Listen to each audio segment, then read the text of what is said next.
This is the most humbled I've ever felt in my life. I'm literally holding resumes, a stack of them, so that I can go in person to places and say, are you guys hiring? It's honestly a little bit embarrassing because I'm literally applying for like minimum wage jobs, and some of them are being like, we're not hiring, and it's like, what? This is not what I expected. I graduated college with 2 degrees in communications and acting. I speak 3 languages. Oh, this sucks. Like, I just want to be a TikToker if I'm being so for real with you. But I can't be delusional anymore. Like, I literally need to make money. And so, I'm just gonna keep trying. I'm over here crying. And then I heard the birds chirping. And then I thought, at least I'm crying in Brooklyn. God, I hope I'm doing better a year from now. If I was a man, and I'm not a man, but if I was a man, I wouldn't hire a woman. I wouldn't do it. And I say it all the time, and I say that, and that is something that women need to consider when they're talking about this stuff. When you are saying that a man complimenting you and saying, I really like your outfit today, is a form of sexism. If you're a man, why hire a woman, right? So you fought all this time to be able to get into the workforce, only to say these are going to be the rules. You know, if you say anything, even if you compliment me, if you look at me, anything, I'm going to have a reason to fight you. And by the way, you're going to want to settle and pay me, because even just the stain of an accusation is enough to ruin men. So if you're a guy, right, in this society, in this Me Too environment, in this litigation-rich environment of misogyny and sexism and all of these claims, what is the value add? What's the risk? You know, the benefit and the risk. I can't do the analysis and say, I'd just be like, no, I'm just not hiring anyone. Give me all the money. Fast and Furious star Vin Diesel is being sued for alleged sexual battery by a former assistant. Asa Jonasson filing the lawsuit in LA County Superior Court today. It alleges that Diesel forced himself on her in his hotel suite. It allegedly happened back in 2010 while she worked for him during the filming of Fast 5 in Atlanta. Jonasson claims the actor groped her and pinned her against a wall before pleasuring himself, all while she allegedly refused. The suit claims hours after the incident, Jonasson was fired. We reached out to Diesel's reps, but they did not give us an official comment. A day in my life getting laid off at Google. So I woke up to this really ominous text from my boss, and I honestly had no idea what it was going to be about. So I called her the minute I woke up and saw this, and she told me to check the news and my email. So I rushed downstairs to find out that I had lost access to basically everything. I couldn't log into my email or even check my calendar. I called my boss back, and we just sobbed over the phone because she was also finding out about my layoff for the first time today too. I started getting calls from a bunch of my coworkers and started finding out who else was let go on my team and some neighboring teams as well. But I think the worst part is that it seems like no one was consulted on this decision, and everyone was just finding out about the layoffs at the same time. It just felt like a really bad game of Russian roulette, and there was no consistency around who was let go. It was also not performance-based, so it just felt really random. I opened up LinkedIn, which honestly was not great for my mental health. There were so many people who were in the same boat that were both equally as shocked and blindsided, but it did help me feel a little less alone. Honestly, I spent so much of the day crying. Me Too movement has instilled a pervasive apprehension within corporate spheres, dissuading them from appointing women to uppermost echelons. This unsettling revelation intimates a deep-seated reluctance among male counterparts, ostensibly fueled by apprehensions surrounding unsubstantiated allegations. I am so sick of this idea that we should always accept that in every situation a woman is a victim. I'm not empowered by that. I don't find that to be empowering, right? The Me Too movement to me disempowered women because it said women never know what they're doing. They just are always little flowers and men take advantage. The truth is that women take advantage too. And the easiest thing for women to sell to get what they want is sex, right? This is what Tag the Sponsor proves. I want to be rich. I want to have money and I don't want to work. So I'm going to sell sex. I have no talent and I want to be an actress. So I'm going to sell sex. Sex is a power that women have. Being beautiful is a power. Being aesthetic, being feminine is a power that women have. And women tend to wield that power heavily throughout society. Back in the days, most of the time you would wait for someone to make the first move. It might be on the first date, it might be the third date, whatever. It could be the man, it could be the woman. But now all my friends have noticed that the man has stopped making the first move. All my girlfriends are like, they're waiting. It's the third date, fourth date, a week later. He hasn't gone in for the kiss. He doesn't do any touching or anything. And I've asked my dude friends that are single, and they were like, you don't know where a woman's gonna go with that story anymore. I ain't touching nobody. I have heard that. So yeah, I have heard that. There's something going on out there, and it sucks because the Me Too movement is so strong and so powerful for the people that need it, but it shouldn't ruin the maturity that we should have within intimacy and relationships. Corporate gender diversity initiatives have been increasing, pressuring companies to hire more women in key positions. Gender quotas mandate the appointment of females as board members and department heads, leading to challenges when qualified women are scarce. Companies must hire less experienced candidates, resulting in increased pressure, mistakes, and high salaries. However, hesitation in hiring women is growing due to fear of false accusations of misogyny or harassment. Men are wary of working with women, as a simple complaint could ruin their livelihood and reputation. The Me Too movement has caused men to avoid private interactions with female colleagues, with some expressing discomfort at being alone with a woman in the office. The fear of unjust accusations has resulted in men being reluctant to engage with women in the workplace, impacting their interactions and relationships. Overall, despite the potential for both genders to excel in organizations, the fear of losing jobs due to false accusations has created a culture of hesitancy surrounding hiring and working with women. In the workplace, women have a significant advantage over men when it comes to initiating processes that can lead to a man's dismissal based on accusations of workplace harassment. Men are often presumed guilty until proven innocent by corporate authority, which can be a difficult task in today's environment. This has led to a growing apprehension among men towards women, with a notable percentage expressing reluctance to hire women, especially those considered attractive. Surveys have shown a shift in men's comfort levels with interacting with women in office settings, indicating a preference for collaborating with male colleagues. This trend is not limited to men, as women also exhibit apprehension towards hiring attractive women. The belief that attractive individuals are more credible may be influencing this behavior. Overall, both men and women are navigating a changing landscape in the workplace, shaped by movements like Me Too and societal perceptions of attractiveness. It is important to consider the complexities of gender dynamics and perceptions in the modern workplace before rushing to judgment. In movies, attractive leading characters are portrayed as flawless champions, while antagonists are visually unattractive. This has led to men being cautious about interacting with attractive women in professional settings due to fear of harassment accusations. Men are avoiding being alone with women to avoid risking their careers. However, this has caused women to bear the burden of working late at the office, resulting in men feeling isolated. Men fear unnecessary gossip and exaggerated reactions from women, leading to women being excluded from confidential meetings.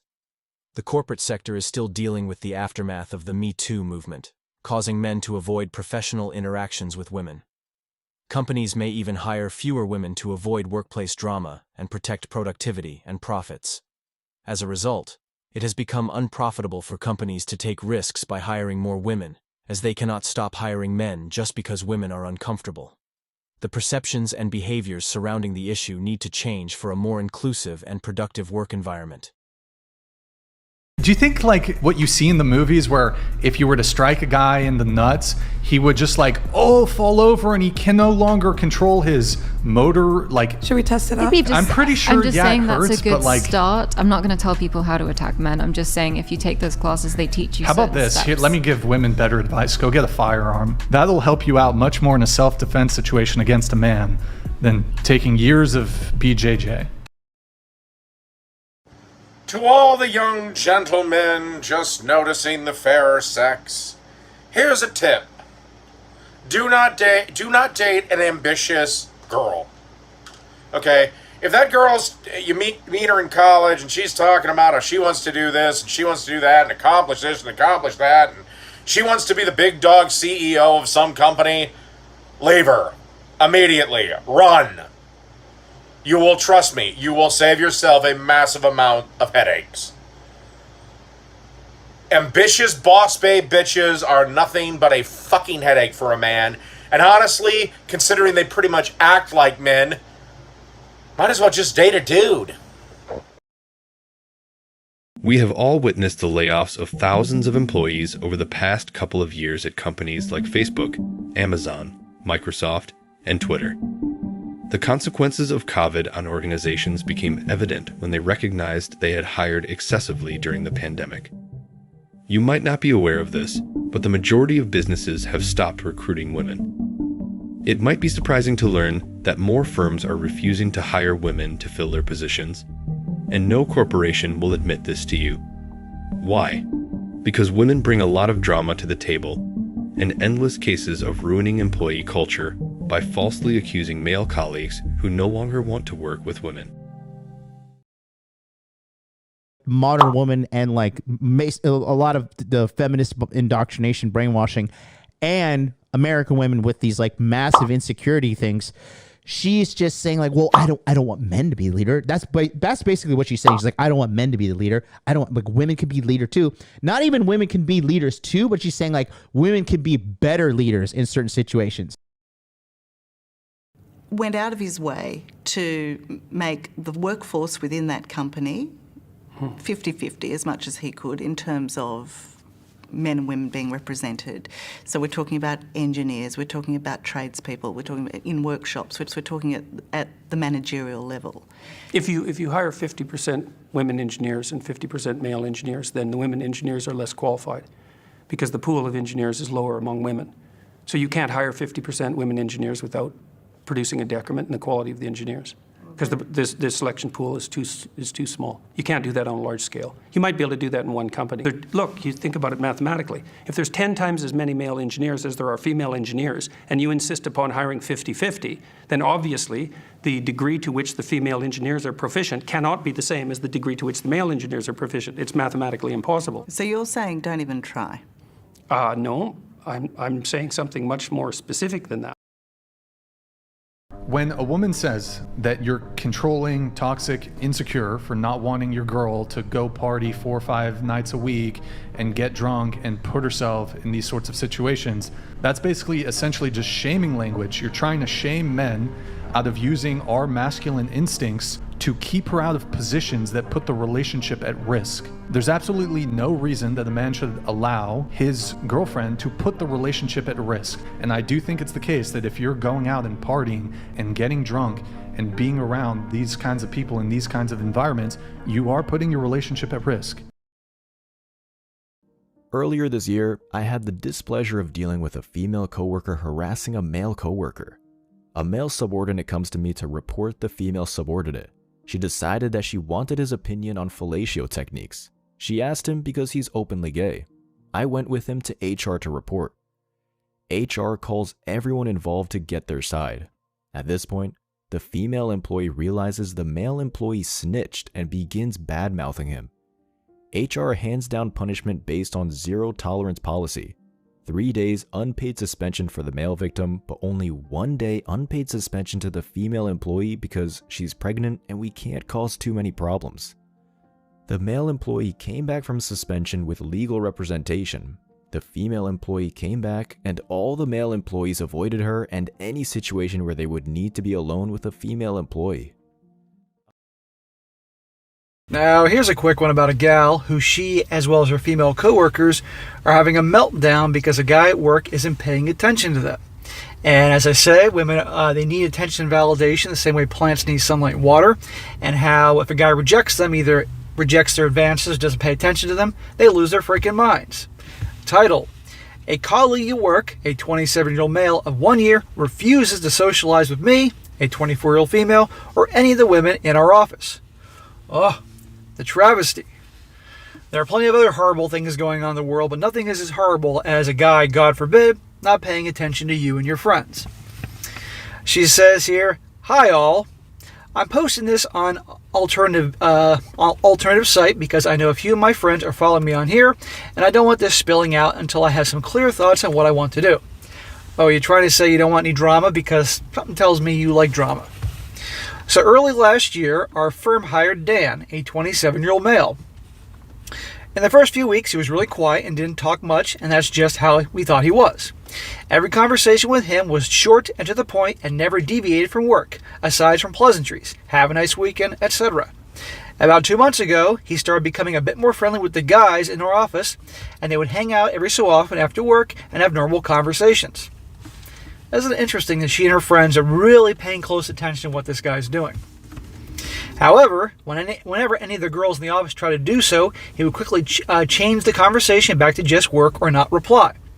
Even now, after a year of Dan working with us, he straight up refuses to socialize with the girls in the office, and he's making them feel uncomfortable. Oh, now he's the bad guy. He's making us feel uncomfortable.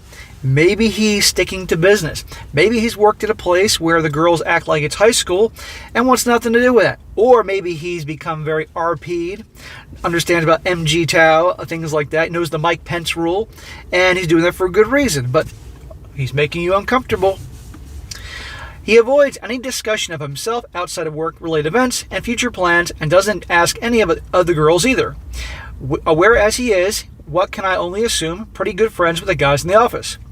Even on work meals out to celebrate events, he's only doing the bare minimum when it comes to conversation with the girls, where again with the guys, he talks to them like there is no problem whatsoever. I don't know if I'm overreacting. You sure about that? But one of the girls is considering going to HR about this because she is saying it's creating a hostile work environment. Dan treats us like he treats clients we work with, cordial and strictly about business, and it's wearing thin now. Any advice is appreciated. Okay, she asked for advice, so I'll give some advice. You and your friends need to grow the F up. You're 24 years old, so I'm assuming all the female coworkers are probably in the 20s. We all know what generation they're in between the Z-tards and the Millennials, and she's certainly behaving like a bunch of Z-tards and Millennials. Your work is a place of business to earn a paycheck to pay for your living expenses or to build a career, not high school. But she's acting like it's high school. If this guy doesn't want to talk to you, that's his business. He probably has experience where BS goes on, gossiping and drama and turmoil, which you're creating, drama, and wants nothing to do with it. And given how you're acting here and saying that it's a unpleasant work environment or some BS like that and thinking about going to HR, gee, you wonder why he doesn't want to talk to you. Problem is this, you can't handle the fact that a guy doesn't want to pay attention to you, that a guy isn't flirting with you, asking you out and all that, and it's driving you freaking crazy. Now guys, I always talk about the demonization of, women who choose to stay at home, the demonization of housewives, the demonization of women who make a different choice than what is considered the acceptable choice of the modern feminist movement. And not every woman is going to want to be that CEO or enter the workforce. Some of them want to devote themselves to being a wife and being a mom. Why do we have to disparage them because they're making a different choice than what a lot of women make in this day and age? Why? Why can't we just fight that reflex? Because we all have it, right? I mean, Rollo Tomasi says we're all kind of raised in the feminist age, and hence we kind of have a little bit of that lens. I believe that he's right on that in many respects, because I even have to check myself sometimes, because it's almost like you're programmed to react a certain way, and it just starts coming out of your mouth, and you're like, wait, no, that doesn't make any sense. You really have to kind of deprogram all of that stuff and look at stuff for what it actually is. Tonight, one retired CEO is speaking out about why he thinks this might end up having the wrong effect on women in the workforce. Steve, Tricia, well, this new wave of women standing up against sexual misconduct has led to all sorts of changes. But tonight, one CEO believes it may be preventing women from getting the jobs they want. From the entertainment industry to the gaming world, women everywhere are standing up against sexual misconduct in the workplace. It's a new day. It is the era of the woman now. The latest case has brought this movement right to the Las Vegas Strip. Casino mogul Steve Wynn stepping down as CEO yesterday after allegations he sexually assaulted employees. But is time really up? I have a big concern. And it's what's going to happen in hiring going forward. Mark Yoseloff is the director of UNLV's School of Gaming and Innovation and hired hundreds of men and women as former CEO of Shufflemaster. He says this movement will make it tougher for women to get hired, especially when they're up against a qualified man. They might elect to hire the man because they are concerned that down the road, whether they do anything wrong or not, there might be a she said, he said. Yoslov says current CEOs he knows have already opted not to sit in meetings alone with women in fear they would do something to spark a complaint. It's a craziness that no executive wants to have to face. A young millennial myself, I would totally agree with what you just said, the lies that were kind of sold, and I don't think that they were maliciously instilled in you know, the daughters. They thought it was right, and many friends, my personal friends and family members, have also started to wake up to, wait, maybe being a 45-year-old CEO, I'm still alone and I don't have a family, and it didn't fulfill me. So well, and you know what is, so many of my friends too did the waiting and then finally decided in their mid to late 30s, okay, now I think I am ready to have a family. And then you experience a lot of times fertility issues with that, with the waiting, and you put career first and everything. And that's just a huge struggle, I think, too. And so a lot of people are waking up to the fact like, oh, I wish that I would have tried to do this sooner.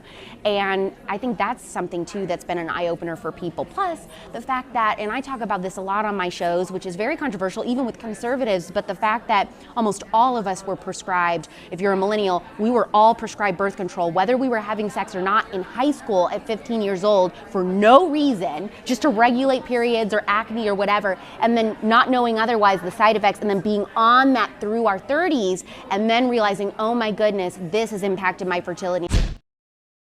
So yeah, I broke up with a guy, I married another guy. Okay, fair enough. Yeah.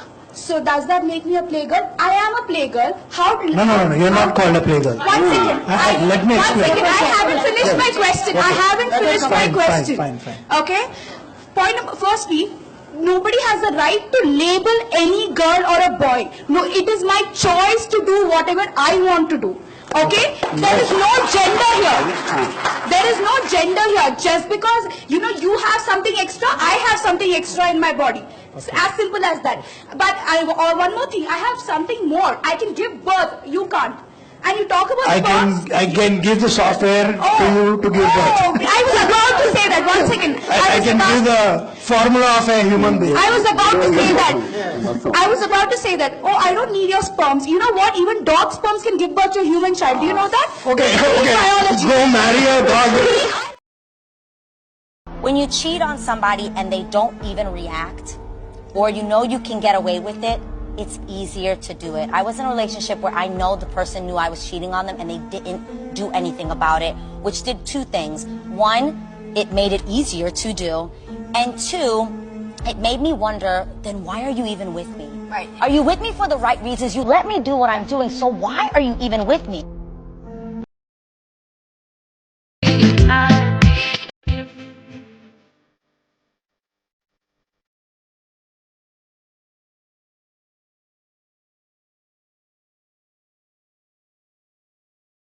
Why I do not have any women employees. Now, before you rip me apart in the comments, it's not because I don't want to hire women, it's because they don't apply. Me being in this business for almost 10 years, not a single woman has applied for an on-field position. Which I absolutely understand, it's a dangerous job and it comes with a lot of responsibility and a lot of training. Which is kind of strange to me because all of my guys, they're never alone. They're always in groups of 2, 3, or even 4 guys when they're refilling units all day. And they're watching each other's back every second of every shift, every day to make sure that they're okay, so there should be no reason why a woman would have any problem doing the same job. Really, the only thing I would worry about if I had a female employee was getting my guys to actually watch their mouth and watch their behavior. Yes, we're all adult men, but I mean, if you put men in one room together, then we're all just little kids at the end of the day. But yeah, I have it all planned out in case we get a woman technician one day. But yeah, right now I have over 200 applications for field technicians and not a single one is a woman. I want attention and will do anything to get it, just like a child. Let's correct that statement, okay? Some people will do anything for attention and do anything to get it. They will be good to get attention and they will be bad to get attention. It's almost like that's part of human behavior. Stop answering to men when they make childish or pandering or accusatory statements. Does one mean like this one? Responding to someone who has interrupted a conversation that they aren't even invited to is like saying it's okay that they're there. Well, that's nice, but I'm definitely interrupting this conversation. Ignore, delete, block, whatever you have to do to not trigger a cortisol or endocrine or any kind of response in your body. It's about you. Now there's a radical change in priorities. Everything is about the individual and their feelings. The less that you acknowledge that it's happening, the more that it becomes background noise, and the more that it literally just doesn't even exist anymore. But yet, here's a post about it. For women to recenter and heal and decenter men and not consider them to be a part of blah, blah, blah, blah, to not consider them. They aren't invited to this piece of ourselves that is working on ourselves, that is working on us being the center. Yet, ironically, one is still centering men in this conversation. And no amount of good behavior or bad behavior or tantrum throwing or gesturing is going to get precedence over me and my well-being. Once I'm centered in that space, I'm willing and able to listen to anybody. Just a thought here, but perhaps the best way to get others to listen to what one actually has to say would not be to start out generalizing a group of people just for the sake of grabbing their attention, and then perhaps one's words might actually carry more weight. Let that sink in. We're living in a time, and I know this because I used to be a teacher for many years, and I couldn't believe the sexual promiscuity amongst 14, 13, 12-year-old girls, because here's what they had. They had access to Snapchat. They could send nudes of themselves to older boys or whatever it is from the age of 11, 12, nudes or whatever it is. Well, it's technically child pornography. They would start so young. And they're living in an era where there's no negativity attached to sleeping around. It's seen as liberating. So by the time a girl is 23 years old, I promise you she's slept with more men than a 53-year-old woman. Because a 53-year-old woman grew up in a time where she was shamed for sleeping around. There was no sexual liberation. There was a sanctity attached to sexuality. A 22-year-old grew up in a time where Snapchat, twerking, wearing promiscuous clothes, going out, being on social media was all normalized. So if you think that, I'm going to be with a 21-year-old, she's going to have low body count. Guys, what world do you live in? What world do you live in?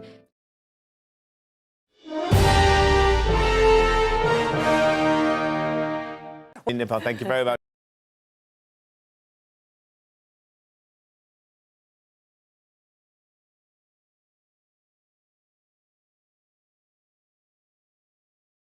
So what about the women that didn't choose to raise a kid on their own? Of the 50+% divorce rate, women are filing 70-80% of all divorces. Women are choosing to wreck their own homes every day. Men are not choosing to wreck their own homes and make women single parents. That's a choice that women are making. Why? Because their husbands are trash, treating them badly? Now here we go with the ad hominem stuff. This is the same stuff that's been piped into the culture forever. That when a woman chooses to break her home, it's always the man's fault. If a woman ever gets offended by you asking what she brings to the table and she asks you what you bring to the table, you tell her. You say, I bring you to the table, right? I'm opening you up to my life so I can see how I can provide for you. Given that I'm gonna get that shit in return, you bunch of greedy biznatches. Thank you. The problem is that women want a guy to pay for dates, be tall, be charming, be charismatic, and bring all these things to the table, but they want to be able to say, well, I'm still strong and independent, I can do my thing. Does that make sense? Men always just want virgins that hadn't had sex with anyone and are really good girls. Like, you want younger women as well, so it's like that whole predator vibe. So what if I said women are stupid, can't make money, short, and weak because they want a guy that makes more money than them, taller than them, more confident, ambitious, etc.? That would be ludicrous, wouldn't it? We don't shame female preferences. Okay? When a woman says, I want a man that's tall, makes money, etc., you go, girl, you deserve it. That's your preferences. If I say, I want a girl that's not a hoe, that has some sexual temperance, isn't going to embarrass me when I walk in a room, beautiful, young, etc. That's considered, oh, that's toxic and masculine. We demonize male preferences, but we don't demonize female preferences. Hello? Oh, Hello? Hello? Oh, what are you doing? What am I doing? Are you talking to me? Yeah, what are you doing? I'm just charging my car. Yeah, but they don't have a charger, you see. Yeah, I know, but I'm saying that's my charger, though. Yes, all right, don't get big-headed about it. My friend Lucy, come to see her. Okay. And she hasn't got a charger, because she hasn't got an electric car. There's no But one why on is that site. my problem, though? What? But why is that my problem? Well, no, it's not a problem. It's an advantage for me, isn't it? Because Yeah, it's an advantage for you, but it's not an advantage for me. You're using my charger. No, but you're using my... No, but you're using my electrical facility. Yeah, beautiful. It's nice that you got it there. I know in the future. If you think men are such vile creatures that are just put on this earth to watch women suffer and laugh at it, why don't you just go date a whole ass woman? Like, fuck going to therapy and healing. Just go date a woman. Considering if you look at the rates of domestic violence, lesbians take up the majority of it. It's not even the heteros or the gays beating the shit out of each other. It's the girls. Go date a woman. Come back. Thank you. And as of today, then you're going to part ways. I think I'm about to get fired. I've been having some issues with this company for quite a while. I couldn't come into the office today because I had a really bad migraine, and I told her, I can log on later if I'm feeling up to it. I just am not feeling good. And now all of a sudden she scheduled a discussion in 10 minutes on Google Meet, and I believe I am getting fired. Hi guys, I'm so sad right now because I just came to a realization. These past few days have been so hard for me, because how men say that women have toxic feminism, and you'll get to a certain age and no one will want to marry you and no one will love you. I feel like I've gotten to that point, guys. I was so hung on to this feminism thing, and I missed out on marriage and on children. And now I'm at a point in my life where I'm so bitter. I'm so jealous of people who have marriages because they are so happy and their husbands don't even cheat on them. And men are just the best. Right now is when I'm realizing I can't do without them. And right now I'm I don't care if you are rich or poor, tall, dark, handsome, ugly. I don't care, by the way. As long as you're a man and you're breathing, that's the only qualification I need, because I'm just so desperate for a husband. There's a lot of pressure around me, so if you can DM me and propose, I swear I'll behave and I'll marry you immediately. I'll wash your clothes, I'll cook for you, I'll have your children, and I'll be obedient. A lot of times she doesn't know that she's been pretty much disqualified from being a serious girlfriend from the beginning because she has tendencies that aren't attractive to me. But the problem is that so many women think acting like a guy, chasing a career, being masculine, being dominant, being competitive, let me challenge you, all this shit is attractive. It's not. And I tell girls all the time on the podcast, all right, so you think it's attractive for you to be a boss, blah, blah, blah. Yeah, it is. Okay, well, you know what? How about this? How about on Saturday nights, I wear heels and I wear a dress. Would you go out with me? Ew, no. Fantastic. That's exactly how men feel when you talk about you being a boss babe and competitive. Oh my God, no, it's not. It is the same, because a masculine woman is just like a feminine man. But here's the craziness. Women expect you, right, to be masculine, right? And they can pick and choose when they want to be feminine. And you're supposed to accept them no matter what. But if I act feminine, right, maybe on a Saturday, they would never accept me. So what men want is considered discrimination. What women want is considered standards. The only way as a man that you can typically win in the dating game, or even typically outsmart women at their own game or some of their own seduction strategies, is by removing the connection that they all deep down desire from a masculine man. Let me explain. All of the great traits that make you you, okay? This could be your masculinity, the leadership that you provide, the care, the comfort, the element of protection, all of the things that she is seeking from a man. Instead of giving that right away, if you withhold those things and even make that other person earn them from you, what's going to happen is that she now values it and she respects it more. By you withholding that need that she deep down has for comfort and for connection, what's going to happen is you will naturally position yourself as a man who is pre-selected by other women, and she's going to sense that you have more options, and she's potentially going to even think that you are now investing that care and comfort into somebody else that isn't her, which is going to make her work for your approval even more. When they ask, what do you bring to the table? Your soul. My soul is the table, the chairs, the rug underneath the table. My soul are the dinner plates. My soul is the dinner. My soul is the dessert. My soul is the breakfast, the lunch, the brunch. My soul is the knives, the forks, the spoons. My soul is everything. The table, the house, all that. My soul. And that's what's not going to be easily replaceable. Does anybody want to get married? Because I need to get on this. Like, I need to have kids. I need to get married before my grandparents pass away. And I also need to have kids before my dog passes away, because he's a really good kid dog. And I'm running out of time. You guys, it is hard out here. So applications are open. If you want to. It'll be hard, but I'm fun. Sir, you better have more than fun. What else are you bringing to the table? Can you cook, clean, take directions well? What makes you think that I need to take direction from a man? First of all. Second of all, are these directions to a place I want to go? Like Home Goods. Yes, I love Home Goods. Gucci, give me the directions to Gucci. I will take those very well. Very well. Can I cook and can I clean? Yeah, also very well. Can you build a home?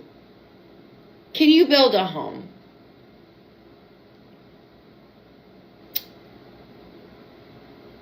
Can you woodwork? Can you hunt? Can you hunt? Can you be a hunter? Let's fucking burn the patriarchy to the ground, because this is absolutely absurd, sir. John Wees.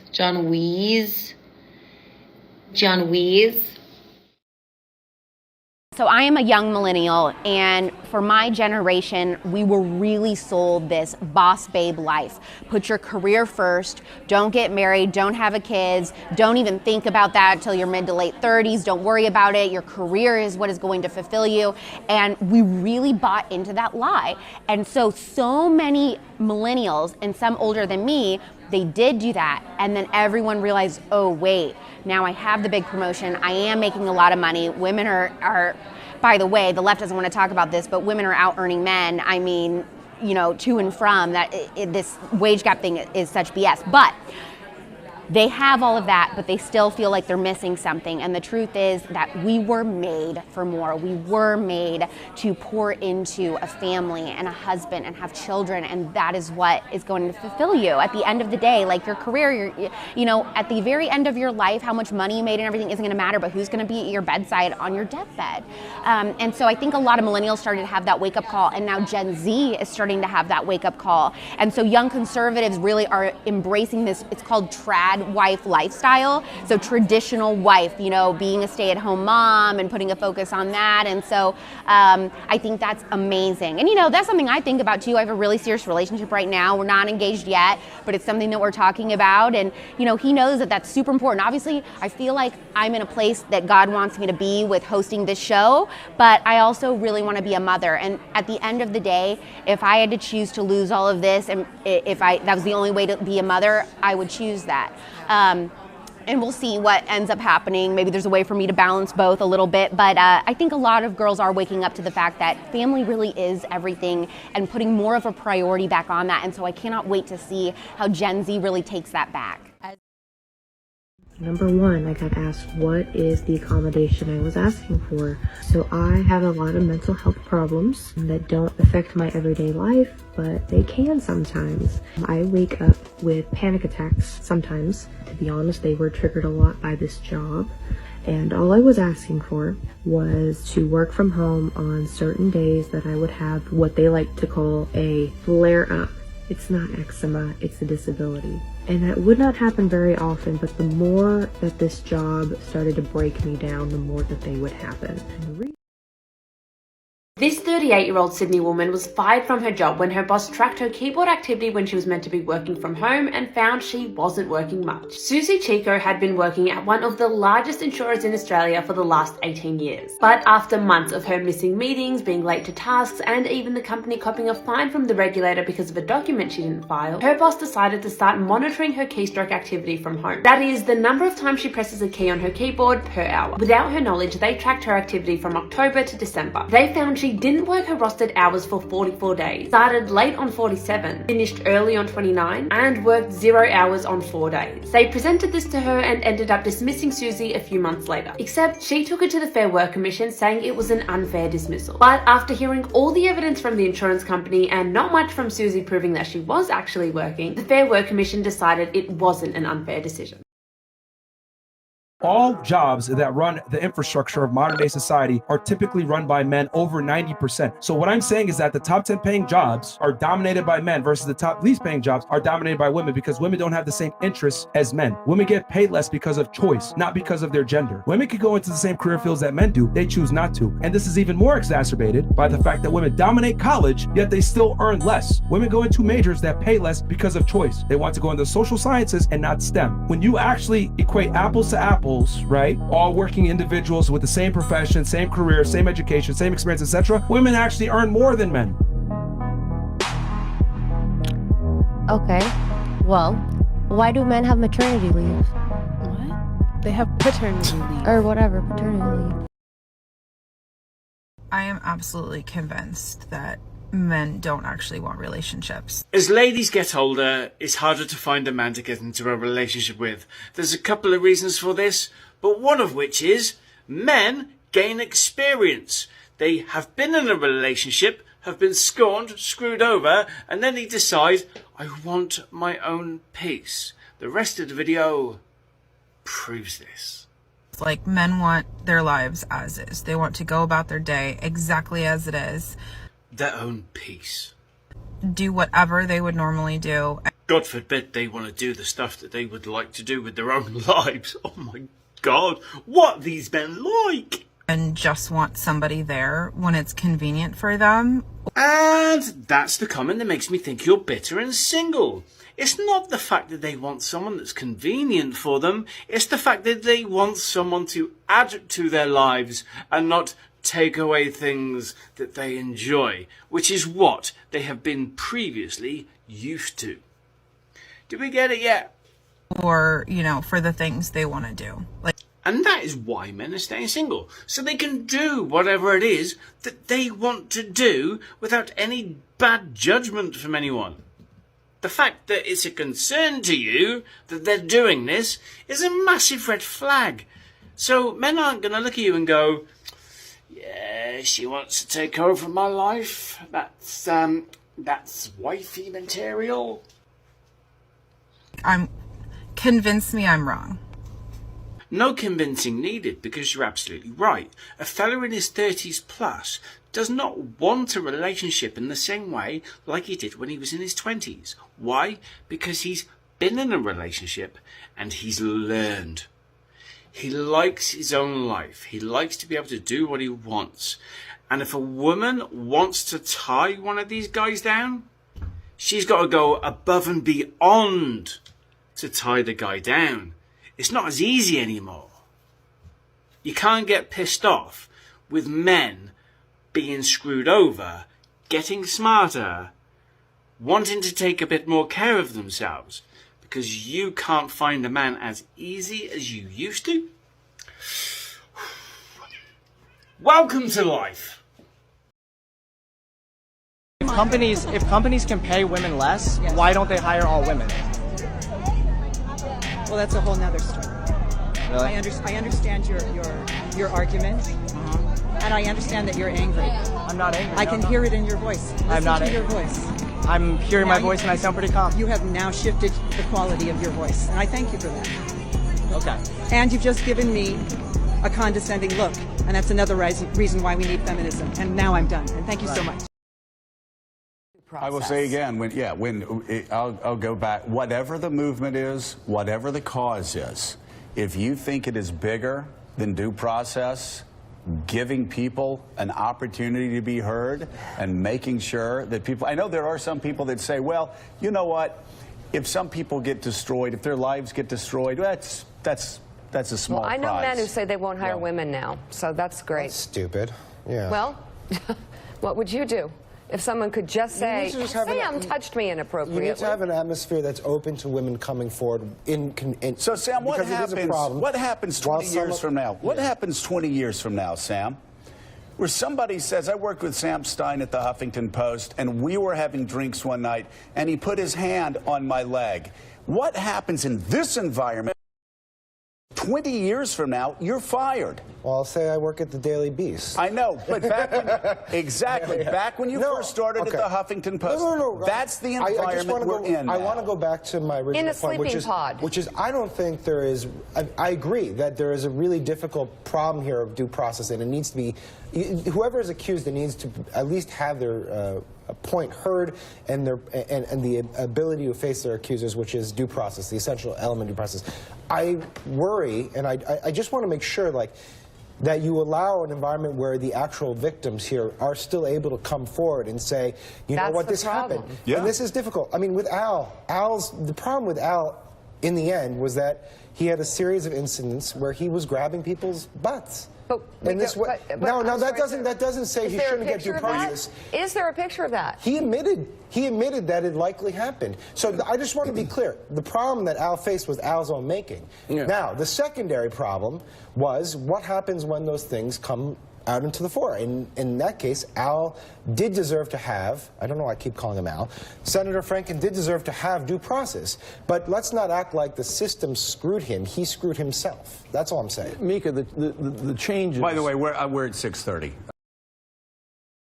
We had a couple of weeks ago, we had this conversation. We had members of Congress on and said, why not go through the ethics process with Al Franken?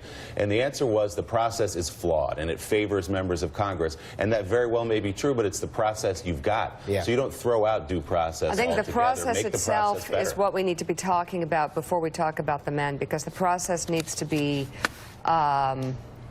it's going to be complicated, but I think women feel that they are maligned and mistreated through the process, and therefore they're afraid to step forward. So we need to look at the process. But right now, any woman can say anything, and a man's career is ruined.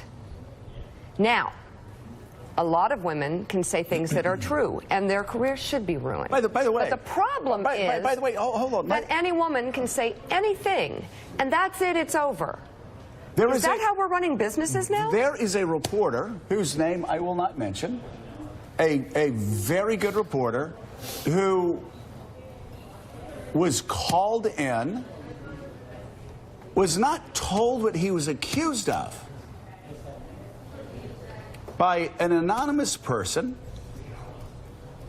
and he was immediately dismissed. So not only do you not get to face your accuser, in this case, you don't even get to know what the charges are against you. So when you hire a lawyer, you can't defend yourself. And again, if this is where this movement takes us, this is very dangerous, and not just dangerous for men. This is dangerous for everybody. This is why the solution is in a more transparent workplace, in open-door policies, in ways that prevent these types of things from ever happening. It's why we have to look at how we do business. We have to make hard changes, and we have to, pull back a little bit. Some of the ideas I've had in the past have seemed a little bit like Elizabethan times or something, but you know what? We have to prevent the possibility. Instead of having some HR office that you run to after and you're cowering in there, you don't want to show your face, and you think no one will believe you. That's a problem. I totally understand what women face here.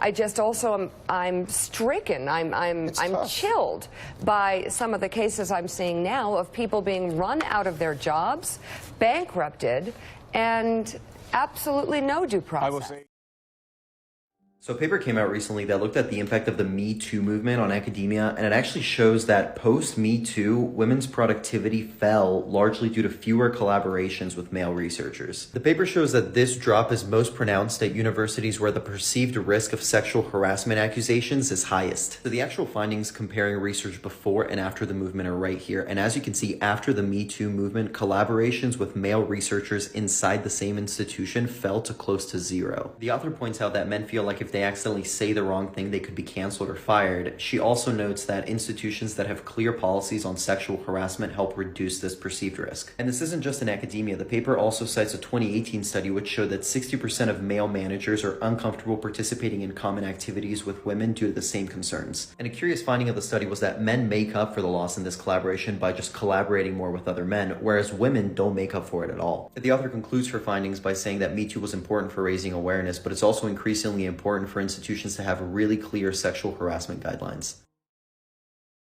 One of my coworkers came at me today because apparently she just couldn't take it anymore. She was like, "Brandon, I have to say something. I noticed you don't use any African American women in your videos. What are you trying to pull? Like, we all know that there are black single moms out there." I said, "Yes, there are plenty of black single moms out there, Vanessa. But front camera, crying, adding music, and you posting it? I don't think so." And that concludes today's discussion on MGTOW Voice. Don't forget to like, subscribe, and hit that notification bell to stay updated on future videos. Share your thoughts in the comments below, and I'll see you all in the next video.